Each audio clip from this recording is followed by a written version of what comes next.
All right, is that working? Yes, it is working. I'm out at the beach at this. Let's see if we can. That's up on the hill. The ramp up to the sidewalk, the marina. This enormous 62-foot catamaran. Whole family lives on that. Cruises the world, teaches their kids everything, homeschools them in the boat. Pretty cool. Really like those people. I didn't talk to them this year, but I met them last year. Water's crystal clear. Yesterday there were like 6 fishermen out here, and while we were standing here, we watched a bat ray swim by. It was pretty cool. Anyway, so Ivy's over there. Ivy, come on, let's go. Hey. So Darla, who had agreed to take the bird, or wanted to take the bird, and it then, after 3 or 4 times going over to her house to acclimate the bird to her house and, you know, let my bird and her bird get to know each other, she changed her mind, decided she didn't want to take my bird. She decided that 2 cockatoos was just too much, too loud, and nobody in her family wanted to actually have one, so she didn't want to breed them anymore.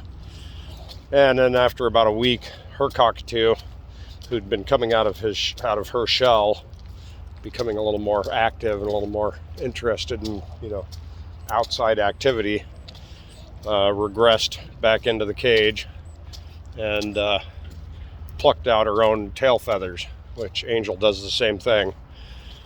They get bored and lonely when you leave them alone, and it becomes a problem. So I was stuck. Sorry, I gotta hook up Ivy here.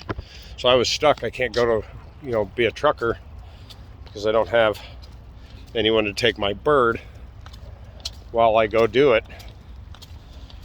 And so I've been, you know, stressing out, and I've been busy still. I've got a lot of stuff going on. I'm trying to make as much frozen, storable, pre-made food as possible for after I get issued a truck.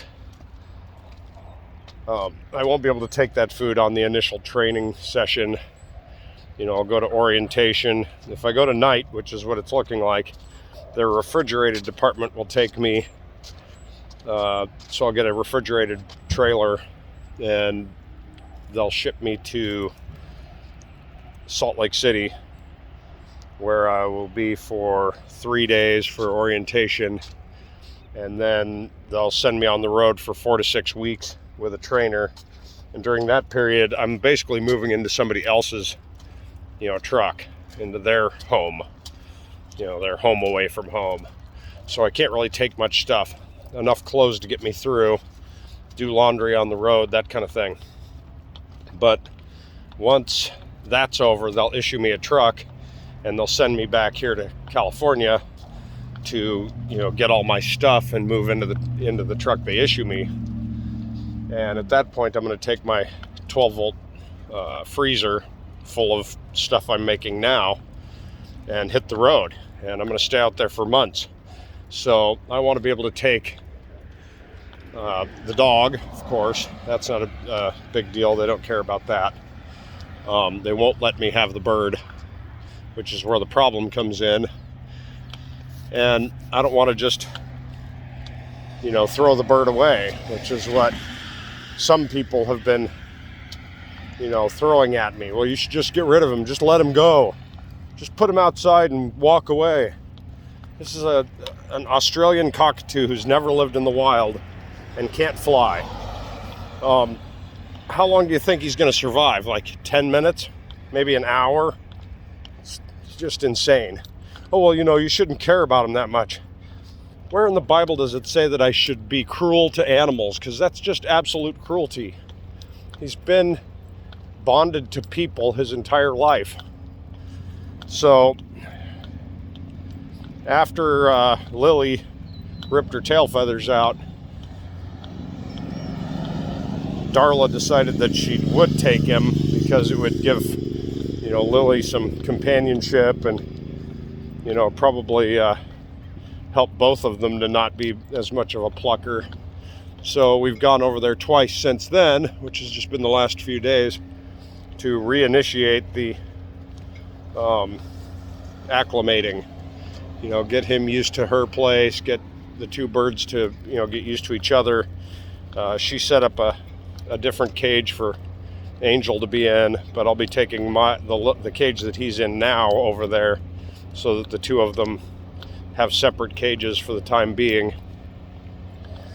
I have a power steering leak, which is literally dumping 1/4 of a quart of power steering fluid on the ground every day that I use it. And so I got under it yesterday, and it turns out there's the seal on the pitman arm side is what's leaking. So I'm gonna go buy a seal kit today, do some laundry, hit Costco for some Ziploc bags to bag up the chili con carne I made last night, and then we're gonna go over to Darla's house tonight for another session. When I work this weekend, I'm going to take Angel to her house to stay with her all day, but then pick him up and bring him back to the boat in the evening. We're going to do that for a couple of days so that he feels like he's not abandoned when he goes to bed. Hopefully that loosens him up, and then in about a week, I should be ready to go. So that's where we're at, working it out.